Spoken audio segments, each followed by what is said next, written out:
And I'm going to make some brief announcements before I introduce our guest who's on the line, Tom Powell. We are still admitting some folks.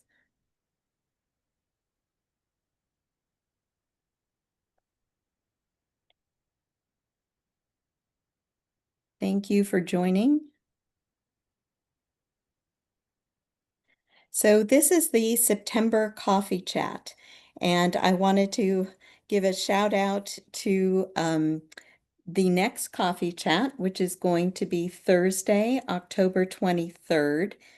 And that's at our usual time slot, 10 Pacific, 11 Mountain, noon Central, 1 Eastern. And we're going to have a guest talk about the impact of the big, beautiful bill, recent legislation, as well as pending budget legislation on farmers and families. So it should be an interesting discussion as a lot will be still in play at that time. Um, Also, I wanted to draw your attention to the fact that the census is closing. So you have until October 15th to engage with us about the gleaning census that is now in progress. If you have any questions about that, you can email me at admin, ADMIN, at gleaners.us after this call. So far, we've been able to gather census information on over 100 organizations. So we're looking forward to hearing from yours if you haven't participated in the census. And last little announcement, we are kicking off our mentor program. We have 9 available mentors to choose from. So if you're thinking about that your career could use some insight from having a mentor or just you personally as a gleaner. We've got a couple folks on this call, Anne and Hillary, who have participated in the mentor program or are going to be mentors this year. So it's a really worthwhile opportunity. It costs you nothing except for your time. And if you're interested in that, you can look on our webpage about the mentor program or email me or look for our next newsletter that should be coming out next week. So with all those announcements aside, I want to introduce Tom Powell, our host for today. And Tom is joining us from the Applegate Valley here in my home state of Oregon. Tom is a 27-year-old 27 years in farming, not 27 years old. We all wish. But he is the owner of Wolf Gulch Farms in the Applegate Valley and has been doing 100% farming for seed for all these years, as well as having a CSA earlier in his career with farming. So I welcome you, Tom. Thank you so much. We're going to now start Tom's presentation. Let me share my screen here.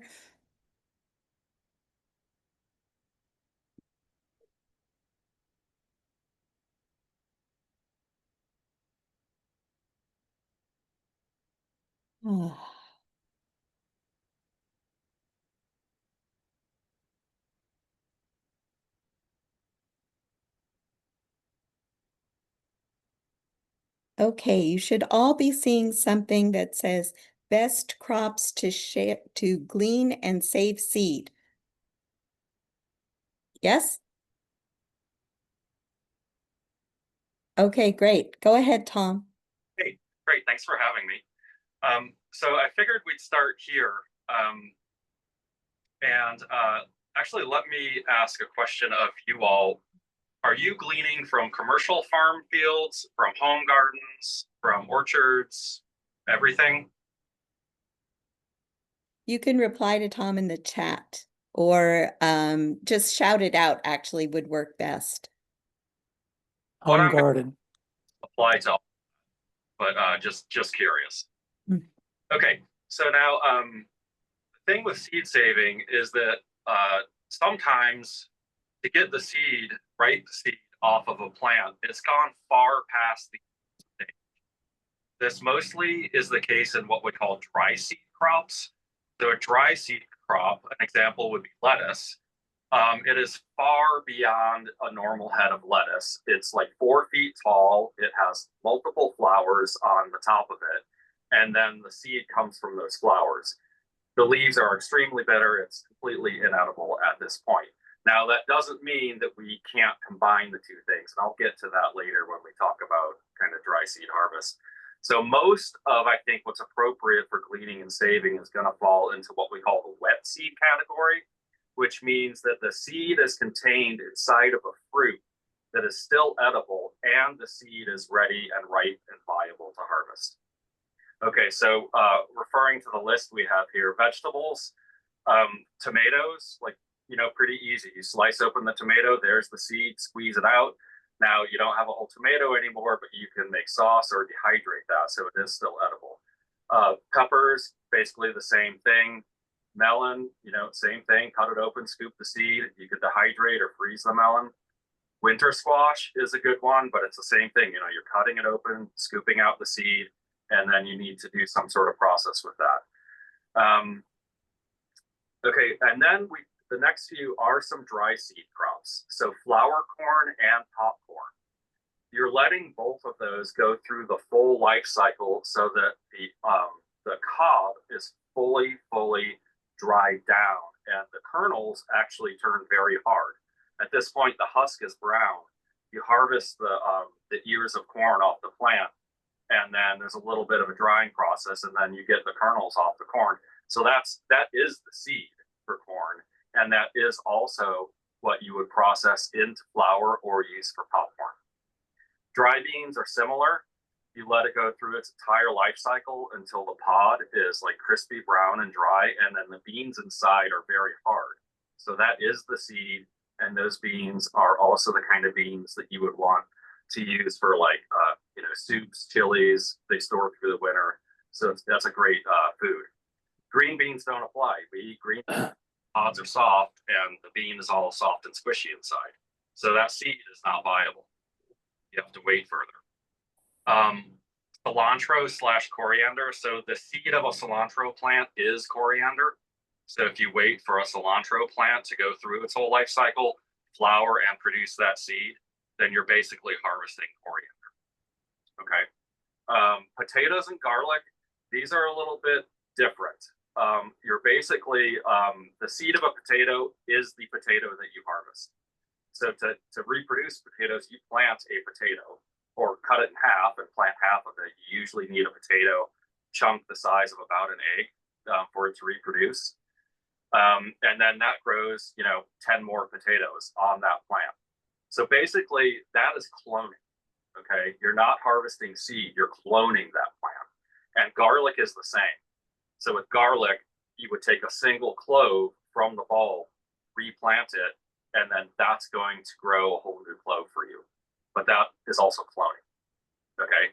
But those two are completely viable to do that with. The thing with that is it's a short storage life. So you have to do that within the next season cycle.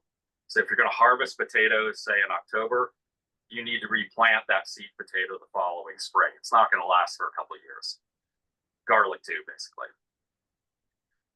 Okay, and then so Kathy had asked me to talk about tree fruit because I understand that you do glean some tree fruits, and I don't grow tree fruits commercially. I'm somewhat familiar on a home scale with that.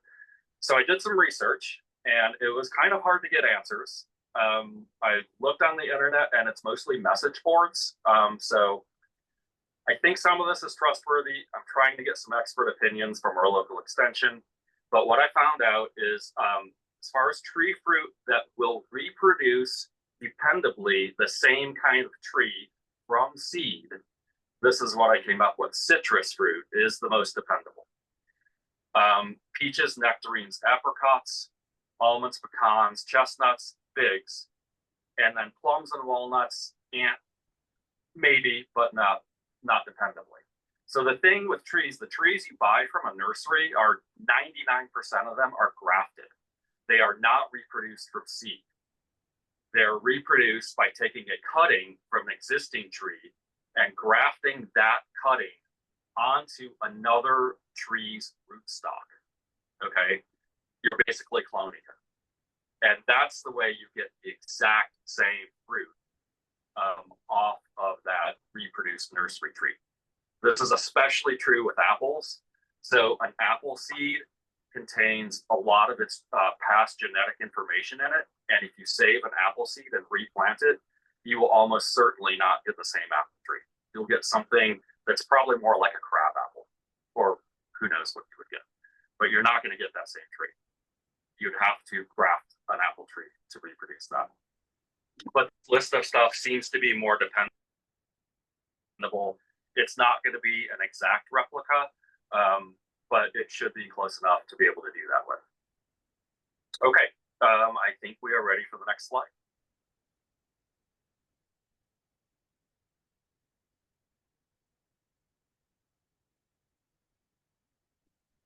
Are you seeing that? Yep. Okay.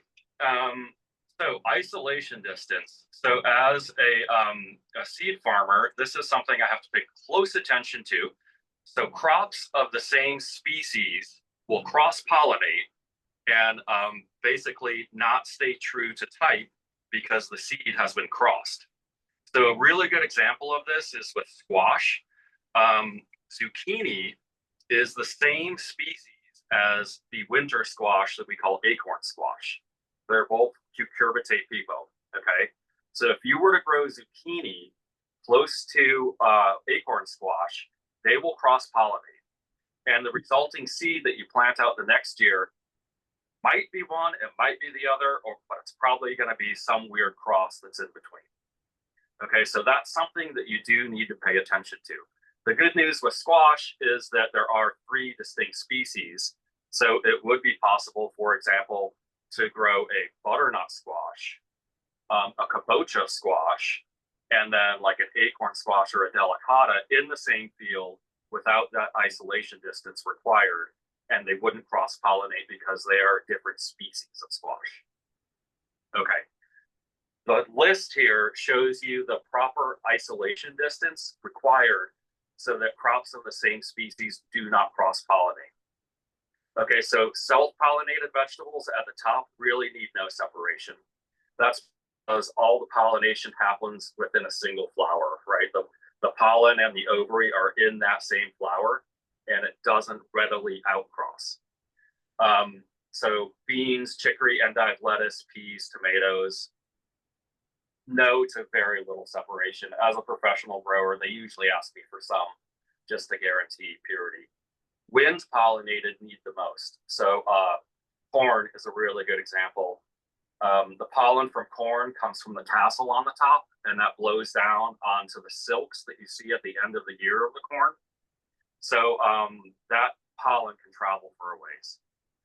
If you're growing 2 sweet corns next to each other, yeah, they'll cross, but maybe that's not a big deal. But if you're growing a sweet corn next to a flower corn, that is a big deal. Your sweet corn that results from that isn't going to be very good. It's going to be like more kind of like a flower corn, basically, and not edible at the sweet stage. Okay, and then there's insect pollinated vegetables, so you can just look down the list. The other thing I should point out here is that some of these are what we call biennials, which means it takes 2 full seasons for them to make their seed, to go through their whole life cycle. So most of the brassica crops and a lot of the root crops, so broccoli, Brussels sprouts, cabbage, cauliflower, collards, kale, kohlrabi, carrot, celery, so on and so on, Chinese cabbage, parsnips, all of those are biennials. So the first year you grow the vegetable part of the plant, you let it overwinter, and in its second season, it's going to make seed. So these are probably not good candidates for gleaning food plus seed. It could work if you have the right situation, but probably not the best candidates. Okay. Ready for number 3? I'm ready for number 3. Yeah. Okay, before we move on to that, there's one more point I want to make. The crops I'm talking about are what we call open pollinated, which means that they basically naturally reproduce seed that is going to be identical to the parent plant. Okay. All of the vegetables that I grow for seed are open pollinated, and it's easy to find open pollinated seeds. The other thing we have going on, well, two other things now, are hybrid seeds and GMO seeds. So a hybrid means that that vegetable has been crossed the previous year, so it has two parents that were cross-pollinated purposefully to recreate an offspring that is a cross between that two. You can save seed from a hybrid plant, but it will not be identical to the plant you harvested it from. It will show probably characteristics of one or the other parent. So the seed is viable, but it's not going to be an exact reproduction of what you grew. And then GMO is a whole different thing. GMO means genetically modified organism. A gene from a completely different species has been spliced into the gene of the seed. So this usually happens with, say, a good example is sugar beets. There's a lot of sugar beets grown in Oregon in the West. The gene that is spliced into a sugar beet seed is a pesticide, which makes that sugar beet naturally resistant to its insect pests. But that is now part of the genetic information in that seed.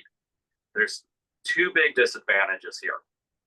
One, the pollen from that plant cannot be controlled. It's out in the wild, anything could happen. That can spread to an organic beet seed crop. Also, chard is the same species. It could spread to an organic chard crop. If that happens and an organic farmer's chard or beet crop is contaminated by GMOs, that crop then becomes unsellable. So there have already been cases of this in Oregon. I fortunately live in the only county in Oregon that banned GMO growing about 10 years ago. And then the state legislature made it illegal for any other county to do so, but we got lucky. So I don't have to worry about that, but that has, I know of wheat farmers in Eastern Oregon whose crops were contaminated and they were exporting to China, and China refused them because of GMO contamination. The second big disadvantage is that seed is patented. So you cannot save seed from that. It is illegal, and you could be sued by the seed company for saving that seed. You have to buy it every single year, which is a big disadvantage for a seed farmer, because we want to produce our own seeds so we can regrow that. It's all like a closed circle. That's what we prefer. Okay, moving on. Wet seed harvest and process. What you're looking at here is a bowl of a small portion of tomatoes that we cut open and squeeze the seed out of. So there's lots of tomato juice in there, plus the seed. Tomato seed, it's a little weird. It needs a fermentation process. If you've ever like cut open a tomato, you'll notice the seed is has like this gelatinous coating on it. That coating needs to erode before the seed becomes viable. So that's what the fermentation process does. This happens naturally in the field. If a tomato were to drop off the plant, spend the winter on the ground, it's going to mold and rot, and that's going to happen on its own. But we do it in 3 days through this much shortened process. So next slide, please.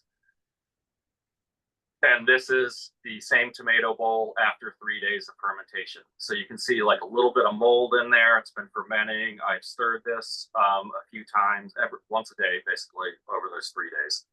This is real simple to do in your own kitchen. I do it on a much larger scale. I do it in buckets or even 55-gallon drums, because I'm dealing with hundreds of pounds. But this is really simple to do. It's all pretty low tech. Next slide. Okay, so this is, let me get to my slide here so I can actually see this. Okay, this is the pouring off of that seed. So what I've done is I poured the bowl into a 5-gallon bucket, and I filled the bucket with water. And what happens is all of that pulp and non-seed material, plus any seed that is not viable, like light seed, floats.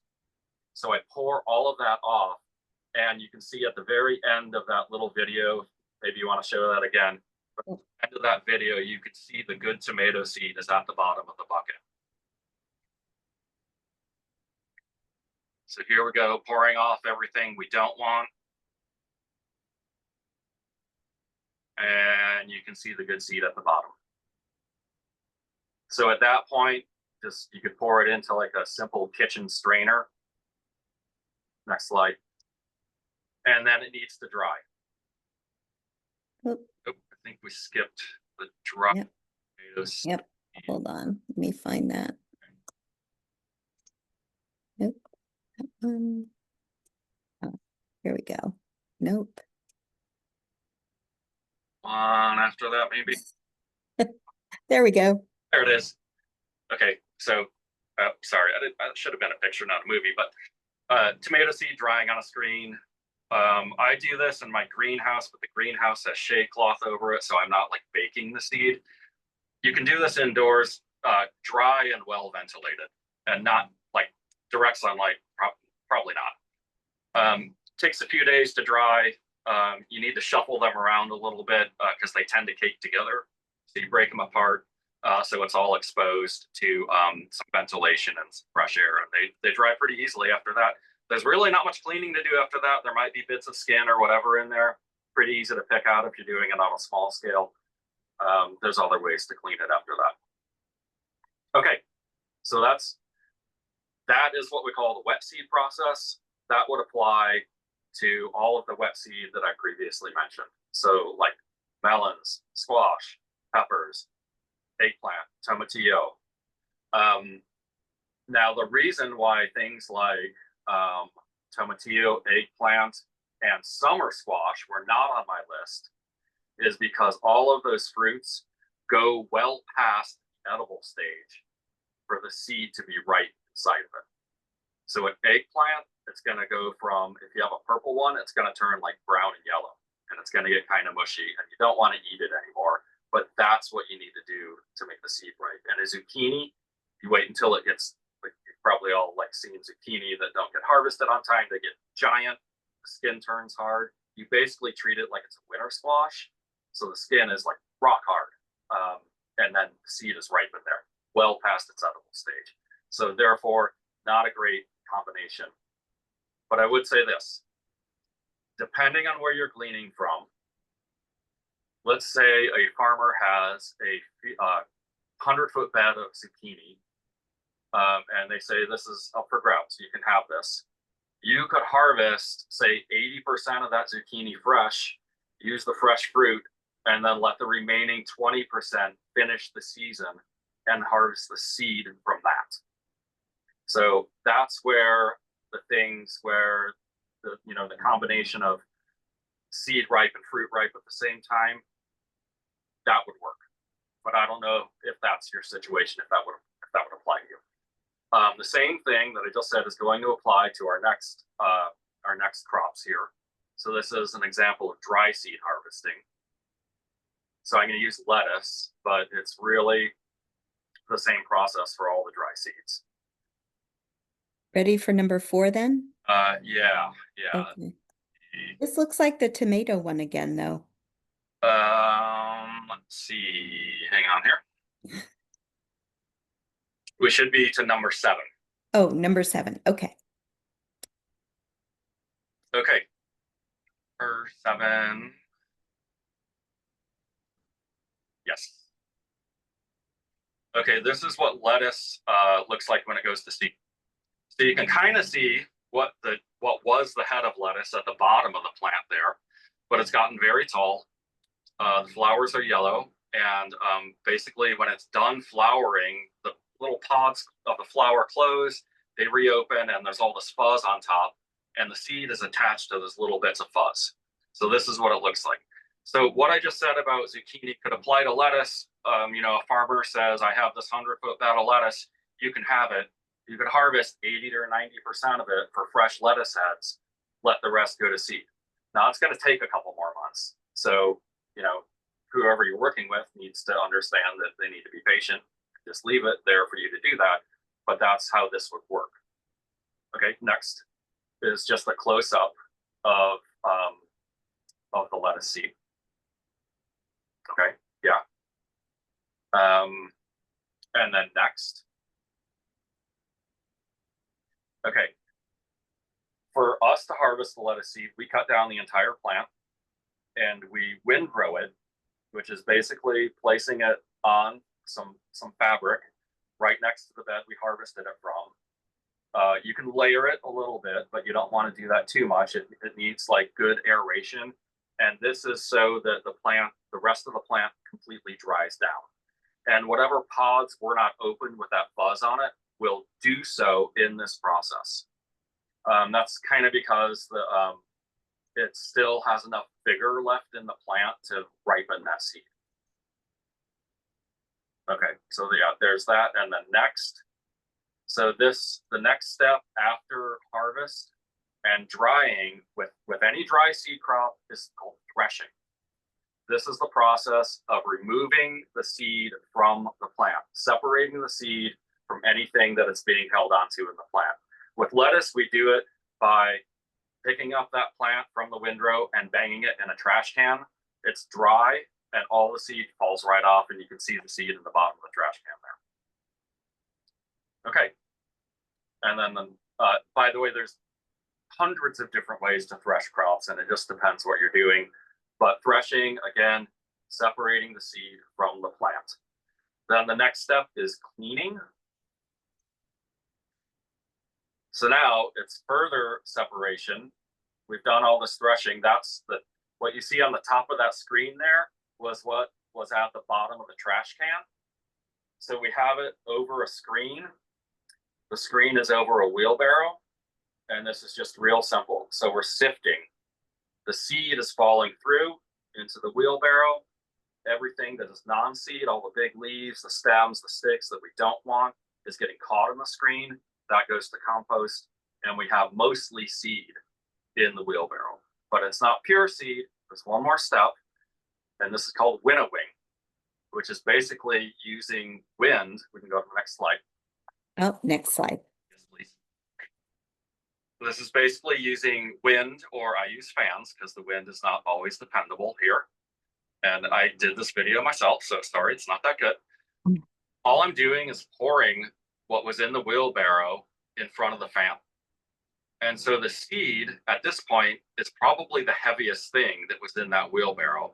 So the seed is falling in the first bin, some light seed in the second bin, and all the chaff is blowing to the third bin and further. So again, like for me, I need to get my seed 99% clean. So I have all kinds of machines that do this for me, and it gets like a little bit more technical. But basically, humans have been doing this for thousands of years, and it's all really low tech. Like I've done it outside just in the wind. It totally works. So depending on the level of cleanliness you need with your seed, you don't need to get that precise about it. It's all like really easy. Screens and wind, brushing screens and wind. That's all you need. Okay. What's next? Okay, that's the winnowing. Okay, so that's wet and dry seed cleaning.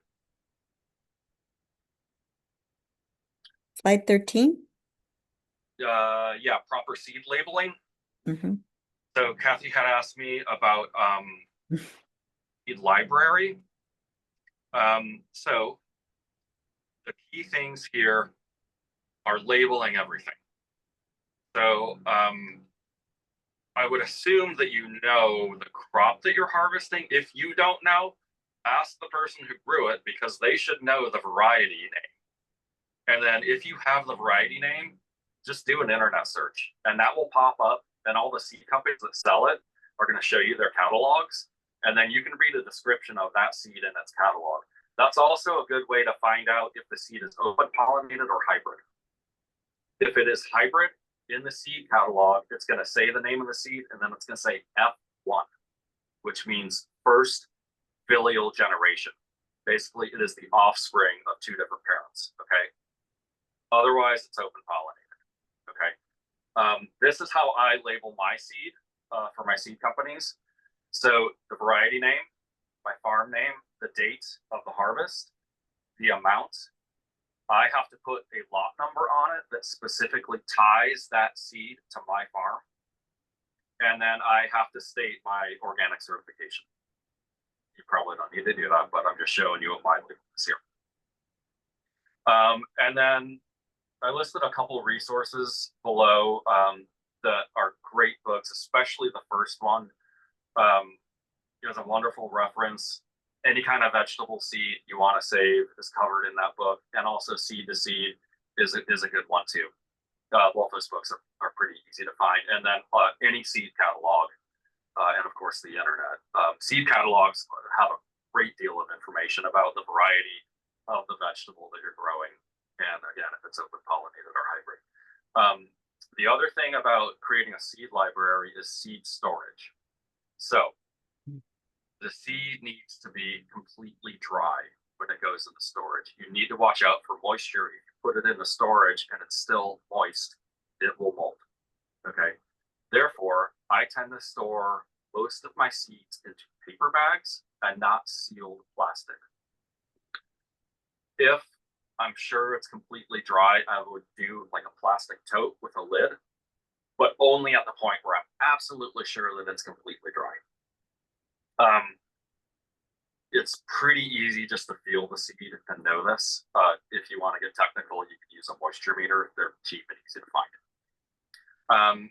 Seeds also need, preferably, dark in storage, good ventilation, and dry.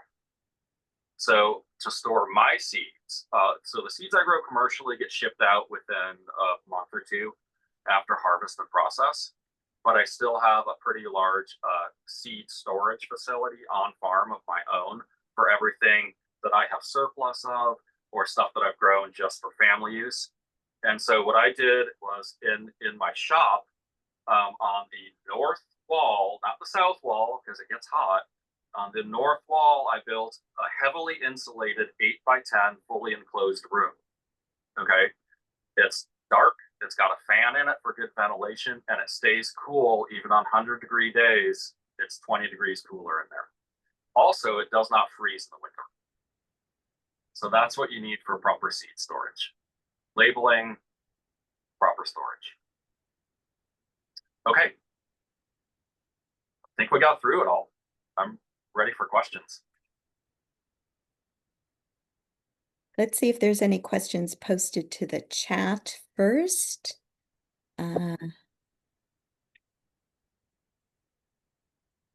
Let's see. No questions in the chat, so we're open for questions.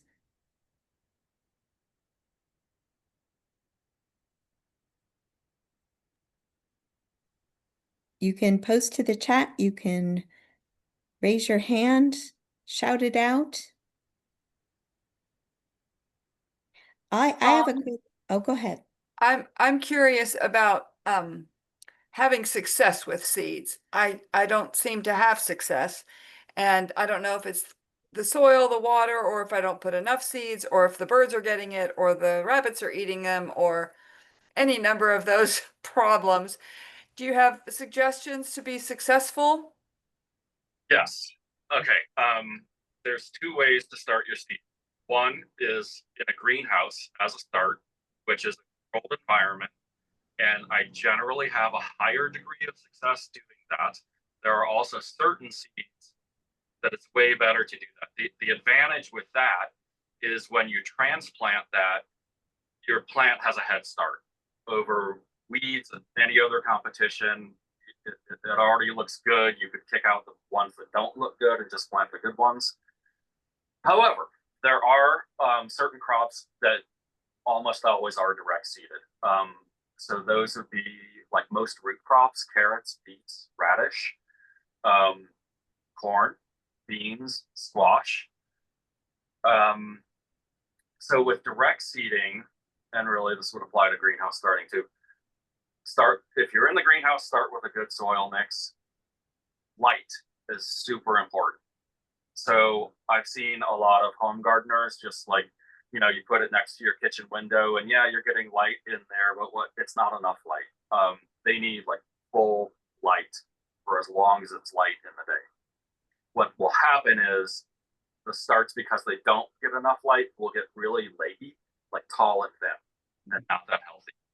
You grow it, have access to a greenhouse, it's the best way to do it. There are small like greenhouse kits available. You don't need much room if you're not on a big scale. Direct seeding, the most important thing is start with clean soil. No weed seed. You know, you don't like one rototilling should be fine. You don't have to rototill it. You can turn it with a shovel. Just make sure that the soil has like a good consistency to it. It's not like clumpy or rocky or anything. You need to cover the seeds with the proper amount of soil, which is generally you go like what is it like twice. So you take the size of the seed and then bury it at twice that depth. Mhm. Seed is like a half across. You want to bury it, and it has to be kept warm. So this is easy to do in a greenhouse. It's a little trickier in the but the soil medium, whether indoors or outdoors, absolutely has to be. The other important thing is that there is a proper time for every seed, for every crop planted, highly dependent on where you live. So those are kind of the basics. The other thing I would say is buy good seed. So all of the seed I grow commercially goes through a germination test, and there's a certain standard that it has to meet. Most of it needs to be 90% viable. So I send it to the seed company and they do a germination test. And if it doesn't meet that standard, then we can clean it further and get rid of the bad seed, or I can. But seed catalog, if you buy seed from a reputable seed catalog, it should be good seed. Buying seed off the rack or is the worst of that company. I would always buy through a company. And saving seed, if you do it correctly, you should have pretty good success. But you probably aren't doing your own germination test. If you feel like doing this, you can send it to a seed lab for like $35 or $40, and they will test that for you and give you a report on the seed's germination level. I have to do that sometimes with seed companies who don't do their own germination tests. But that's the other thing is yeah, you just have to start with quality seed. Is there a website you would recommend for my area to tell me what seeds I should plant when? Where are you? South Carolina, 8A. Do you have a local extension service there? We do. Go to them. Okay. Yeah. Our local extension publishes a manual that walks you through month by month, like what to do in your garden. When's the time to plant this? When's the time to harvest that? Clear that out. Your extension may not have that, but there should be someone there who can advise you on that. Okay, thank you. Yeah, sure. Also, you can look at your USDA zone. Just look it up on the internet. It's going to give you like a number and a letter, and then make sure the crops you're growing are compatible with the zone that you live in. So basically, the zone is determined by your like your lowest low temperature. So the further north you are, the lower the number. The further south, the warmer the climate, the higher number you. Yeah, but extension is a good place to start. You could also just probably do an internet search for what grows best in such and such county in South Carolina. Tom, your voice is going in and out a little. Maybe if you can get closer and there we go. Question for everybody. Has anyone on the call tried seed saving, are interested in starting a seed saving library? Anybody gonna give this a shot or already doing it? We do a food bank at Ruth's Gleanings, just from our little garden. And we a lot of times use our student volunteers to collect the seeds and show them how to harvest them. But we haven't done some of the difficult ones. We've done all the, the easy ones, and we've harvested our herbs and dried them, which is not really a seed anymore, but some of them are. But timing is crucial, so we're still a work in progress there. And not that many people are interested in our, we have little packets that we fill and label them, and we just don't, we still have a lot of them. Not a lot of people are interested in our product. It's free, but they just, we're still trying to figure out how that works, in the bigger picture. Mm. Nat is reporting that in Toronto, they have a robust seed library. That's good to know. I know a group in Seattle, a gleaning group that has a community garden, I'm forgetting their name, has done seed saving and seed sharing with their community garden participants. But it is an interesting dynamic. Our library here in my home community has a seed library. But, as you're expressing, Catherine, there's a learning curve to growing from seed in addition to saving seeds.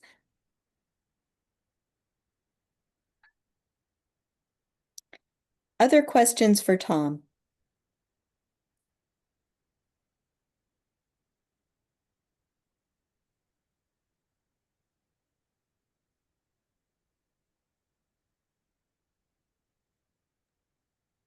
I've got one for Tom. Some people advise to store seeds in the refrigerator, and you might have touched on that, but if you did, I missed it.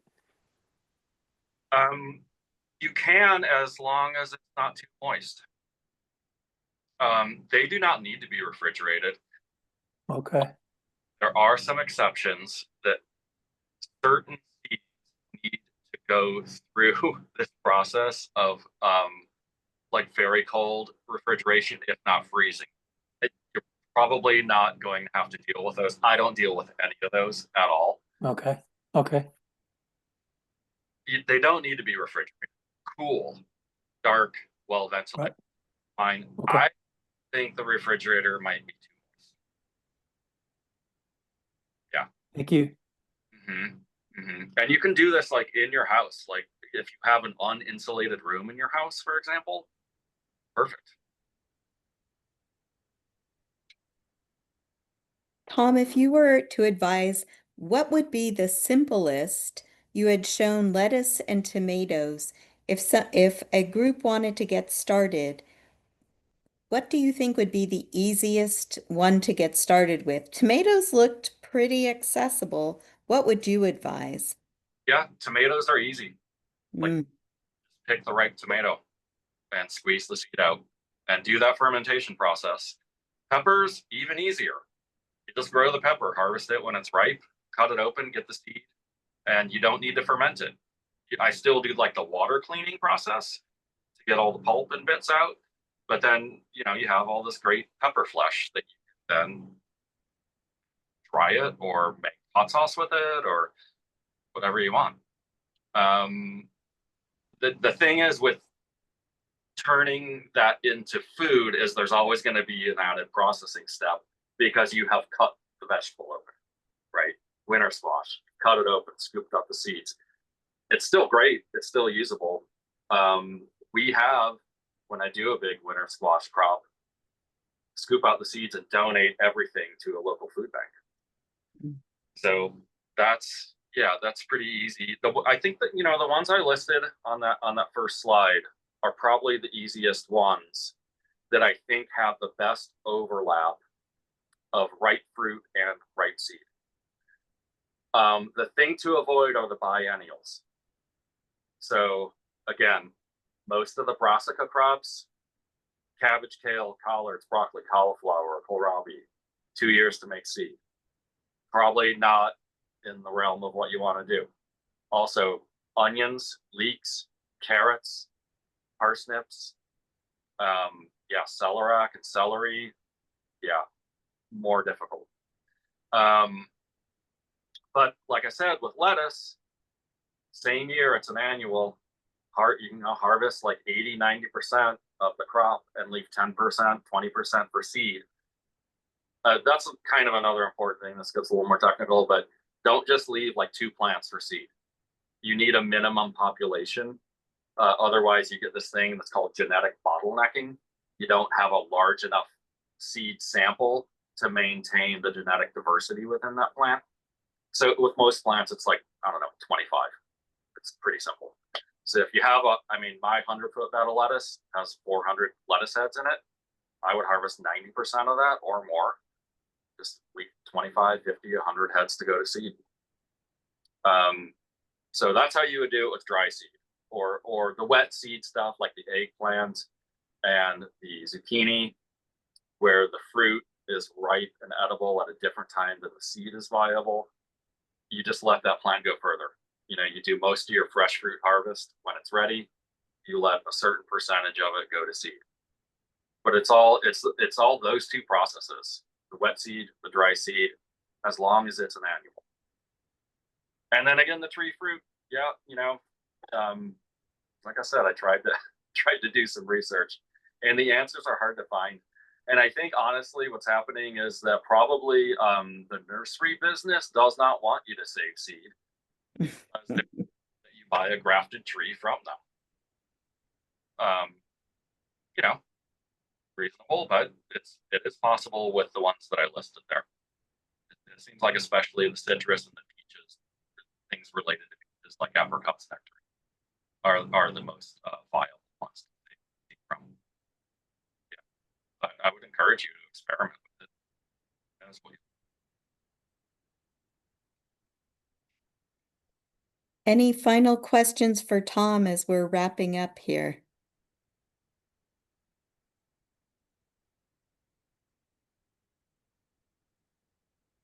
I'll just make one more comment. Those two books I listed are really great resources. They're very thorough. I also use the internet a lot because I still grow new crops, and there is almost anything you want out there. Like, you can get YouTube videos of how to harvest whatever seed it is you're thinking of harvesting.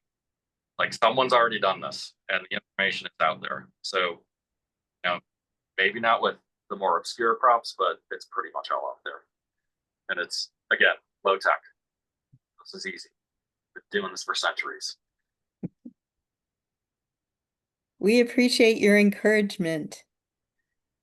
Yeah, I appreciate your efforts. I want people to grow more food, more seed. We need that. Yeah, we absolutely do. All right, well, we'll wrap this up for September. Once again, thank you, Tom. We appreciate it. The slides as well as the videos will be available. I'll be announcing that in the October newsletter, and you can always find everything from past coffee chats and symposiums on our archive. So thanks for attending today, and we'll be sharing this information out. We encourage your seed saving experiments. When we all catch up together at the symposium or at our next coffee chat, I'd love to hear back from anybody who tried it and how it went. Tom, thank you so much. We appreciate your expertise and your willingness to share with our gleaning community today. All right, everybody. Bye-bye.